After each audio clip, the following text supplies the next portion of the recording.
Assalamualaikum warahmatullahi wabarakatuh.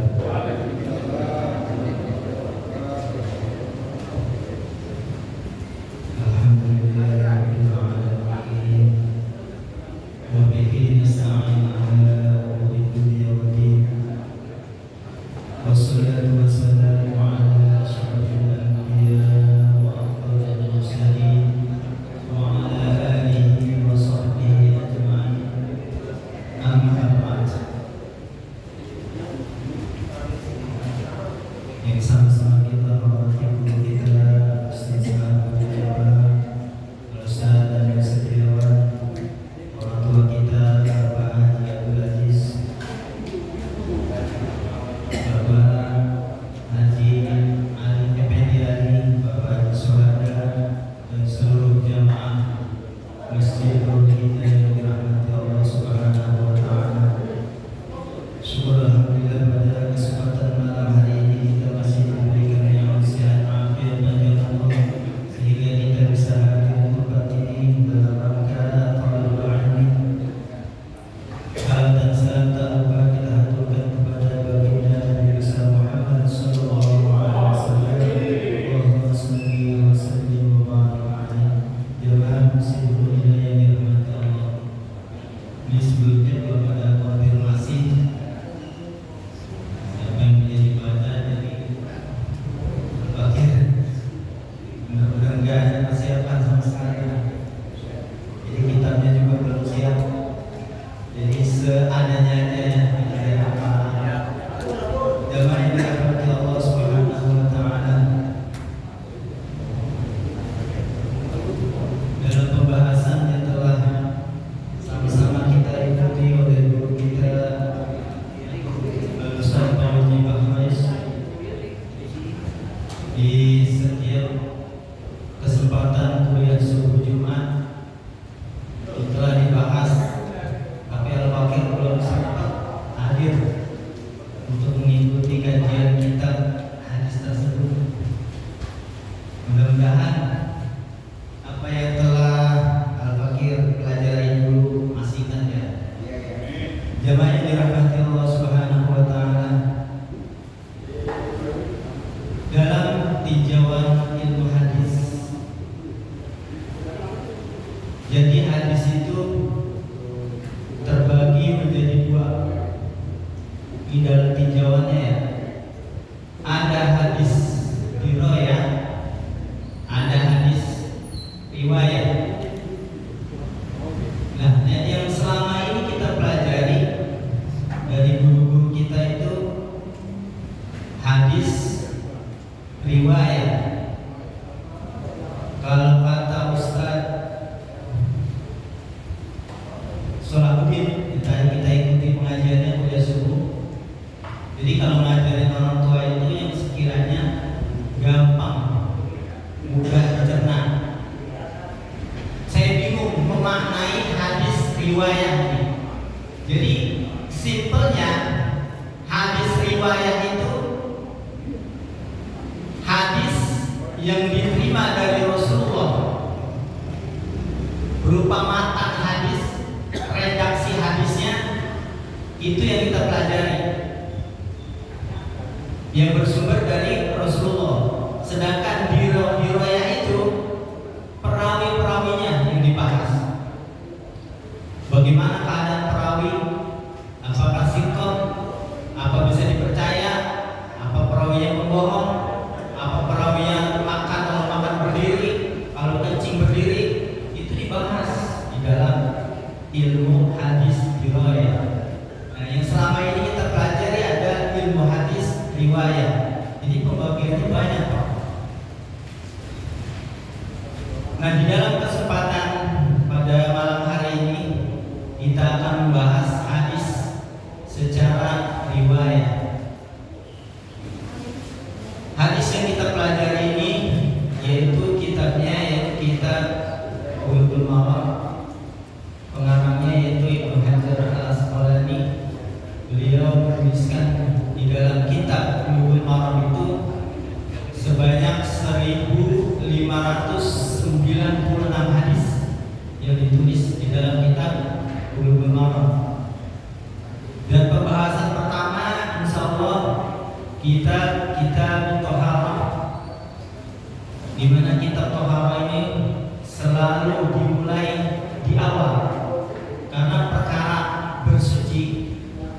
itu adalah perkara yang fundamental, perkara yang sangat urgent, sangat penting sekali.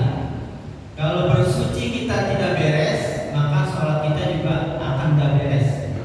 Sholat kita akan ditolak, percuma aja. Jadi pondasinya itu di dalam taharah itu adalah bersuci. Nah, taharah yang kita pelajari itu dibagi lagi menjadi dua, yaitu taharah secara ma'nawi dan secara hissi, yang kelihatan ataupun yang tidak kelihatan. Jadi pembahasannya masih bercabang-cabang lagi. Taharah ma'nawi yang sama-sama kita ketahui, yaitu pembahasannya akan dibahas dalam ilmu tasawuf yang membahas masalah akhlak dan kepribadian hamba Allah, ya termasuk kita. Jadi kalau dalam hati kita, dalam diri kita itu masih tertanam ada rasa riya, sombong, ujub, takabur, nah itu pembahasannya akan dibahas dalam taharah ma'nawi. Jadi taharah yang sifatnya itu enggak kelihatan, dan itu juga taharah juga, Pak. Jadi kita membersihkan hati kita itu bagian dari taharah. Nah, kita bahas sekarang ini adalah taharah secara hissi yang kelihatan. Jemaah yang dirahmati Allah Subhanahu wa taala, dengan memulai kitab taharah, babnya yaitu babul miyah. Di dalam hadis yang pertama di dalam Bulughul Maram ini, hadis dari Abu Hurairah yang kita kenal. Abu Hurairah itu sosok sahabat atau min kibari sahabat, dari kelompok sahabat besar Rasulullah. Kenapa disebut sahabat besar? Karena beliau termasuk golongan sahabat yang paling dekat dengan Rasulullah. Jadi Rasulullah ada di mana aja, Abu Hurairah selalu ada di samping Rasulullah. Makanya beliau Abu Hurairah ini paling banyak meriwayatkan hadis, 5.374 hadis yang beliau hafal di luar kepala. Cuma kalau total seluruhnya hampir 8.000-an Abu Hurairah hafal. Cuma yang bisa dibukukan, ditulis itu 5.374 hadis. Luar biasa banyaknya. Abu Hurairah ini mempunyai nama sebetulnya. Ini Abu Hurairah itu sebetulnya nama panggilan doang. Nama aslinya itu Abdurrahman bin Sakhar. Jadi kayak Bang Hasan terkenalnya Sabu, Hasan Sabu. Hasan Sabu. Bang Iwan itu terkenalnya Gacor. Jadi Gacornya yang dikenal. Sebetulnya nama aslinya Iwan. Gitu. Jadi Abu Hurairah itu nama aslinya Abdurrahman bin Sakhar. Abdurrahman bin Sakhar ini termasuk kepala geng dari Ashabus Suffah namanya. Ashabus Suffah itu kalau diartikan sahabat-sahabat Nabi yang tinggal di emperan, di pojok-pojokan, di pinggir-pinggiran Masjid Nabawi. Jadi Ashabus Suffah itu setiap hari tidurnya di emperan-emperan ini, pinggir-pinggiran. Jadi kalau malam itu habis belajar sama Rasulullah, istirahat itu di emperan. Itu banyak Ashabus Sufa itu jumlahnya hampir 150 orang lebih sahabat yang tinggal dan tidur di masjid, di emperan masjid, termasuk kepala gengnya ini Abu Hurairah. Ini Abu Hurairah karena dekatnya dengan Rasulullah, maka ceritanya itu banyak, Pak. Banyak cerita Abu Hurairah. Jadi ada sedikit cerita ya. Abu Hurairah pada suatu ketika ditanya sama temannya, sahabat Nabi juga, "Wahai Abu Hurairah, di dalam hidupmu ini perkara apa yang menjadi musibah terbesar buatmu?" Kata sahabatnya, ini termasuk ashabus sufa juga, orang-orang yang tinggal di emperan, di santri-santrinya Rasulullah. Jadi kalau sekarang itu kayak santri dulu ya. Jadi Abu Hurairah juga ini santri dulu ya. Jadi kepala gengnya ini, kepala amanah. Jadi ditanya Abu Hurairah, "Wahai Abu Hurairah, musibah apa yang terbesar dalam hidupmu?" Jadi Abu Hurairah menjawab, "Musibah terbesar, usibtu bisalasatin musibah," kata Abu Hurairah. Jadi saya itu musibah terbesar dalam hidup saya itu ada tiga, kata Abu Hurairah. Yang pertama yaitu meninggalnya Rasulullah. Jadi musibah buat saya nggak bisa belajar lagi, nggak bisa ngambil ilmu lagi dari Rasulullah.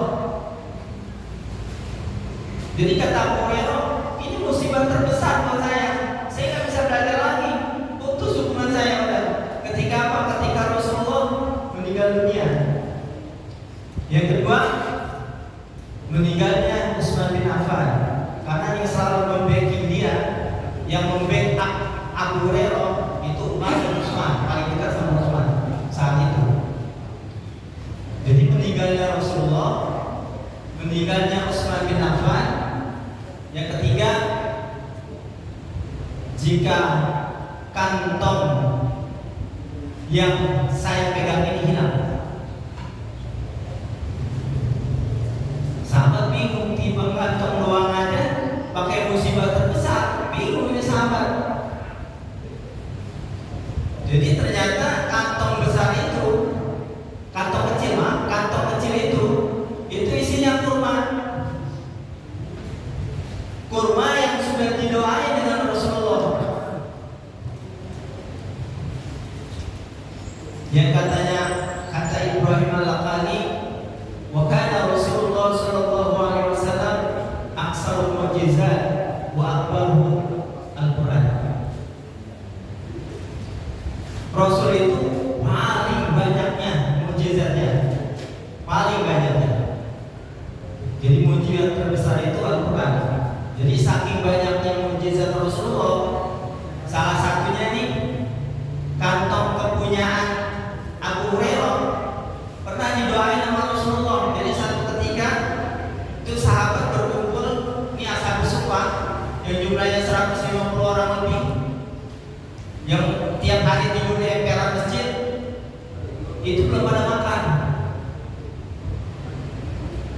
Jadi Abu Hurairah ngadep ke Rasulullah, "Ya Rasul, ini sahabat belum pada makan ini katanya dari pagi. Ya siang begini lewat juga belum makan juga ya. Itu apa yang kamu bawa Abu Hurairah?" "Kantong isi kurma ya Rasul. Sini." Jik. Sahabat datang ke saya. Itu kantong itu dikasih ke Rasul. Diambil satu kurma, kurma yang isinya cuma 10. Menurut satu riwayat ada 20. Jadi kita hitung aja 20 dah. Ya. Isinya 20 itu kantong kecil itu isi kurma 20. Jadi didoain Nabi satu-satu, dibacain sama Nabi, ditiup, ditaruh lagi. Cuma 20 biji kurma, sedangkan Rasulullah, sahabat Rasul pada saat itu yang belum makan 150 lebih. didoain Rasulullah, kata Rasulullah, bagi Abu Hurairah kurma ini 1 orang 10. Abu Hurairah bingung, ini kurma cuma 20 disuruh bagi 10-10, mana cukup kan? Di dalam hatinya Abu Hurairah. Tapi tolong jangan dilihat isinya, ambil aja, nggak usah dilihat, kata Rasulullah. Jadi syaratnya jangan dilihat, jangan dibuka, ambil aja tuh kurma. Diambil kurma, dibagi setiap orang 10-10. Lah kok cukup? Bingung Abu Hurairah. Jadi itulah, kalau itu kantong itu hilang, lapar dia Abu Hurairah, maka dibilang musibah terbesar saya termasuk kantong itu kalau hilang, musibah buat saya. Kenapa? Saya bisa beli beras lagi. Selama ini saya nggak pernah beli beras, makan itu aja udah jadi santrinya Rasulullah. Jadi banyak cerita-cerita tentang Abu Hurairah. Kalau kita cerita terus agak kelar-kelar. Jadi kita bahas pembahasan hadis pertama dari Abu Hurairah. Bismillahirrahmanirrahim. Babul miyah. Wa Abi Hurairah radhiyallahu anhu qala Rasulullah sallallahu alaihi wasallam fil bahri wa tahurul ma'u wa hilul maitatu akhrajahu al-arba'ah wa Ibnu Abi Syaibah wa labdulahu wa sahahahu Abu Huzaimah wa Tirmizi wa rawahu Malik wa Syafi'i wa Ahmad. Jadi di dalam hadis pertama dari Abu Hurairah ini dijelaskan, jadi hadis ini sebetulnya ada asbabul wurudnya, sebab turun hadis ini. Jadi ada seorang sahabat bernama Abdurrahman Al-Mukmiji yang pernah melakukan perjalanan di laut. Jadi kata Abdurrahman Al-Mukmiji, ya Rasulullah, nahnu nakabul bahr wa nahmilu qalilun minal ma' apa natawaddau bihi. Qala Rasulullah sallallahu alaihi wasallam, Rasulullah langsung menjawab, wa tahurul ma'u wa hilul maitatu. Jadi kalau kita cermati hadis ini, jelas sudah bahwa Rasulullah itu memang sosok yang cerdas luar biasa. Sebab pertanyaan ini sebetulnya simpel, ya Rasulullah, saya ini di dalam perjalanan naik perahu di tengah-tengah lautan. Saya bawa air sedikit cukup buat minum saya nih ya Rasul. Apakah saya berwudu dengan air ini? Kalau saya berwudu dengan air ini, saya nggak bisa minum, bisa mati saya. Gitu singkatnya. Jadi saya terjemahin begitu ya bahasanya. Saya bawa sedikit ini air buat minum doang. Kalau dipakai buat berwudu, habis saya ini, nggak bisa minum lagi saya. Apa natawaddau bihi? Apakah saya harus berwudu dengan air yang saya bawa sedikit itu? Jawabnya apa? Ini kan pertanyaan ya. Jawabnya antara ya dan tidak. Pertanyaan simpel. Tapi Rasulullah nggak jawab itu, Bapak-bapak. Ini cerdasnya Rasulullah. Yang dijawab itu justru seluruhnya, seluruh kandungan air laut itu, dari mulai air dan seluruhnya yang ada di laut. Wa tahurul ma'u wa hilul maitatu. Itu kata Rasulullah. Jadi simpelnya gini, kita di rumah ada bunda ya, ada istri. Istri kita tahu setiap hari kita ngopi. Tiap pagi kita ngopi, tahu istri kita dia ngopi ya, kalau saya enggak. Pagi itu suaminya bilang, "Bun, tolong bikinin saya kopi." Bikinin kopi sama istri, dikasih rokoknya juga, dikasih dorongannya juga, pisang goreng, lengkap gak? Dan perintahnya apa? Bikin kopi doang, tapi dikasih lengkap, kopinya ada, rokoknya ada, pisangnya ada, lengkap.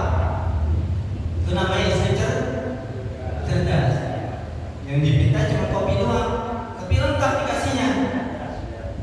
Kalau ada yang begitu boleh amalan itu. Dari Rasulullah gitu, bapak-bapak. Yang ditanya sama Abdurrahman Al-Mutriji tentang air Tuhan yang dia bawa itu ke laut, cuma air sedikit, cukup buat minum. Tapi dijawab sama Rasulullah, air laut itu suci, mensucikan, wahilul maitatu, dan halal makainya. Isinya jelasin semua. Berarti isinya kan ada ikan itu di situ. Kalau Rasulullah udah jelasin, ikan tuh kalau nggak mati haram kita makan. Tapi berhubung Rasulullah udah jelasin, hilul maitatu halal bangkainya halal. Itu cerdasnya Rasulullah. Yang ditanya enggak dia atau tidak tuh jawabnya, tapi dijawab sama Rasulullah semuanya, airnya sama kandungannya. Berarti apa yang ada di laut kesimpulannya halal pakainya. Ikan kita beli mati, nggak perlu dipotong, disembelih, mati di laut halal. Jadi apa yang ada di laut halal. Tapi nanti ada penjelasannya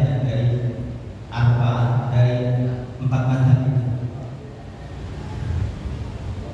Jadi itulah hebatnya Rasulullah, cerdasnya Rasulullah Sallallahu Alaihi Wasallam. Jadi hadis ini asbabul buruknya, ada sahabat yang bertanya ke Rasulullah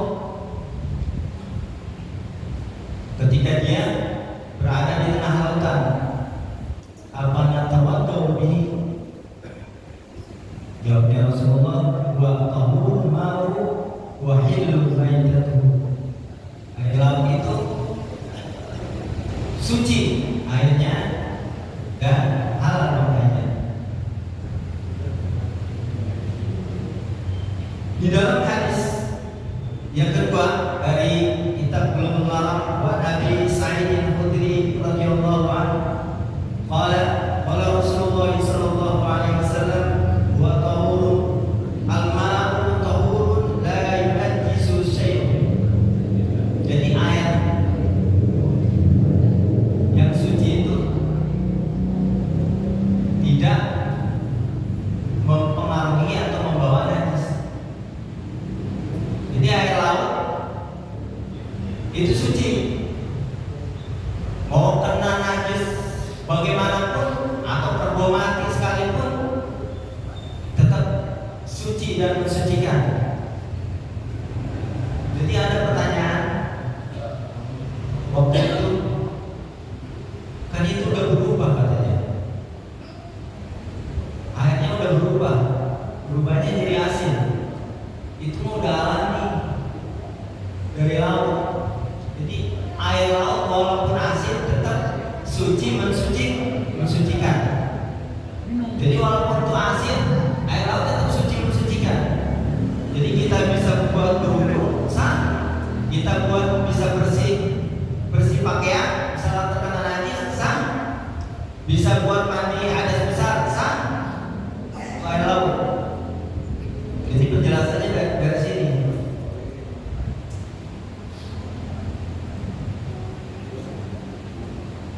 Jangan yang dirahmati Allah. Hadis selanjutnya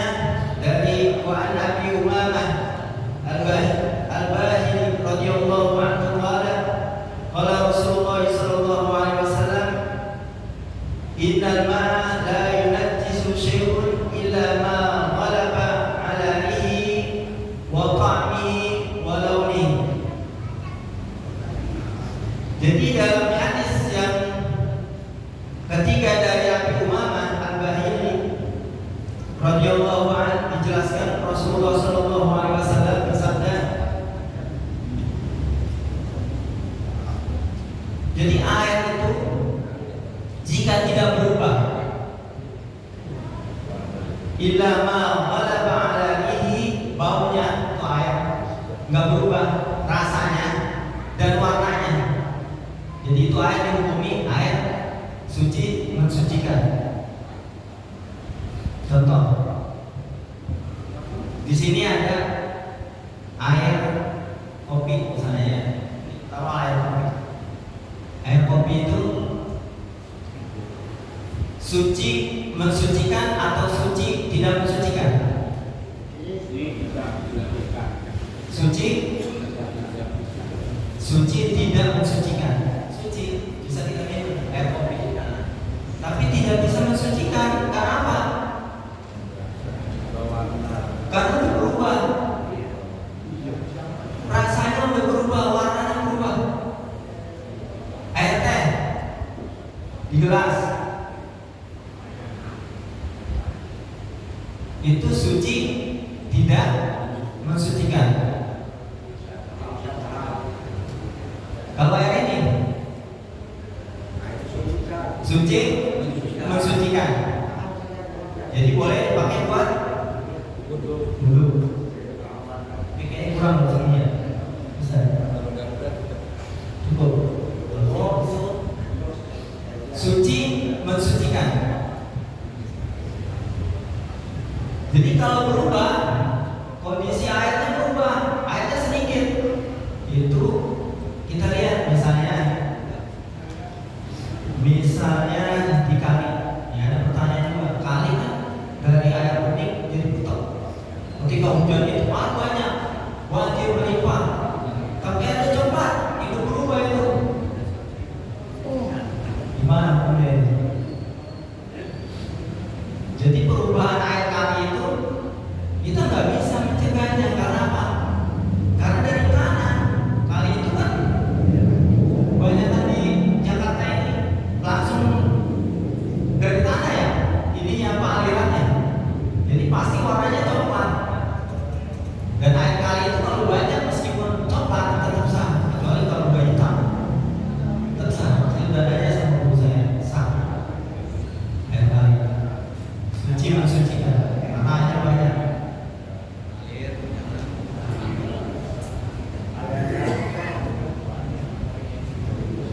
Jadi dalam hadis ini dibahas ada asbabulnya juga. Jadi di Madinah itu, ya saya dulu ada satu sumur yang bernama Sumur Bidoah di Madinah. Sumur Bidoah itu tempat pembuangan. Karena memang posisi permukaannya rendah, jadi setiap air hujan itu masuk ke situ, ke Sumur Bidoah itu. Jadi di situ tempat pembuangan pembalut dibuang di situ. Sampai ada binatang yang najis mati di situ, di sumur itu, di sumur Bidoah. Jadi makanya keluarlah hadis ini. Jadi asal urutnya hadis ini ada sumur Bidoah. Yang ditanya sama seorang sahabat, ya Rasul, ini sumur Bidoah ini sah atau tidak dipakai buat bersuci? Rasul pakai di situ buat bersuci di sumur Bidoah.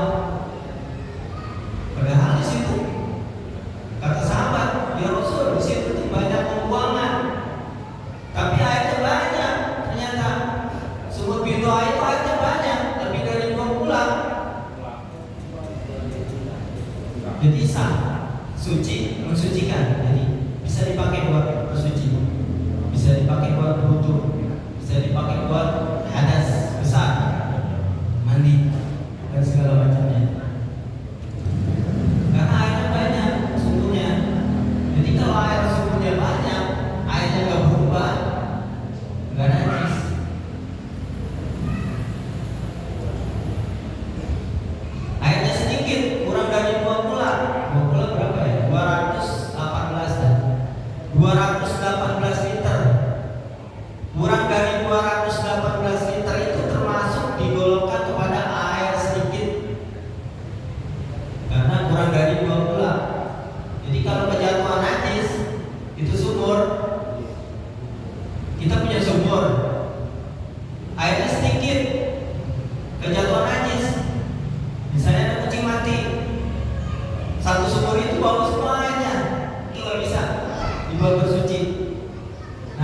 semua.